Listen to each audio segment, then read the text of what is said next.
Ever since his election in June of 2013, there have been many in the West with the expectation, or hope at least, that Rouhani is a man that we can work with and maybe bringing a new era of politics between Iran and the West.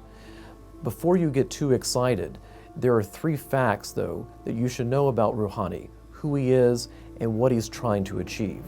And these are issues that the American media does not focus on, and frankly, it will change your perception.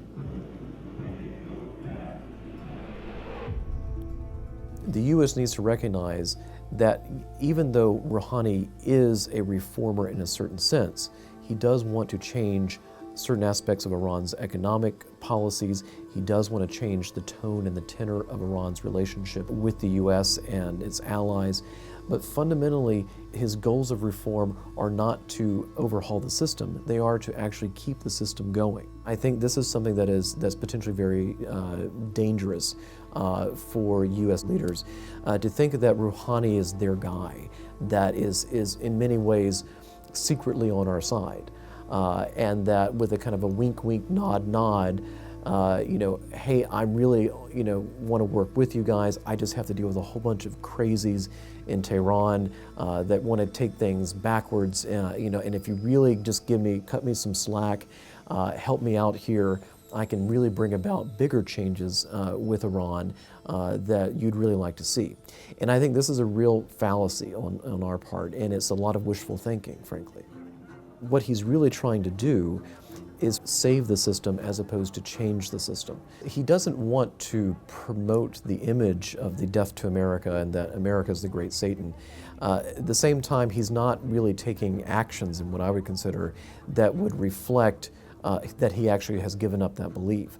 I think he's very aware that pronouncements like that, similar to what Ahmadinejad had or other hardliners within the regime, are not terribly productive. They can be self-defeating for what Iran wants to achieve. So I think that's the difference, is that he recognizes, in order to get what he wants, to get what the Supreme Leader wants, which is relief from the sanctions, they need to have a certain degree of release from that pressure from the West.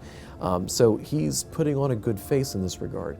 Rouhani and the Supreme Leader have a long history. They've been working together in different forms ever since the 1979 revolution. Both of them are clerics. Both of them are very savvy political players. So he really is part of the establishment in a way that President Ahmadinejad never was. Ahmadinejad was never one of the guys. Fundamentally, he's not part of that kind of classic ruling class that emerged after the revolution. Rouhani is.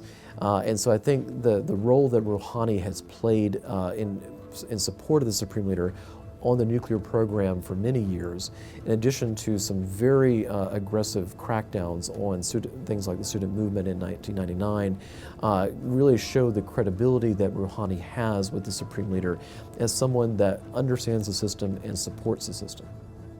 U.S. leaders need to have a sober understanding of who President Rouhani is and what the Iranian regime is really trying to do. We should be basing our policies on facts, not hopes.